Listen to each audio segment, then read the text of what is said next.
3 furti nel giro di pochi mesi, a sparire le coroncine nelle statue delle chiese.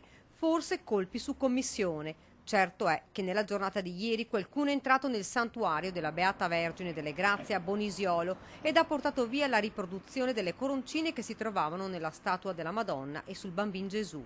Immediata la denuncia ai carabinieri che hanno subito avviato le indagini, scioccati i residenti che definiscono questo furto un atto vile. Io penso che sia stato un gesto molto basso, di bassissimo livello, soprattutto per l'importanza che ha per Bonisiolo questo santuario qui. Non possiamo purtroppo entrare in testa della gente, bisogna educare i nostri bambini in modo come si educava una volta, bisogna spiegare le cose giuste, ma purtroppo non è più così.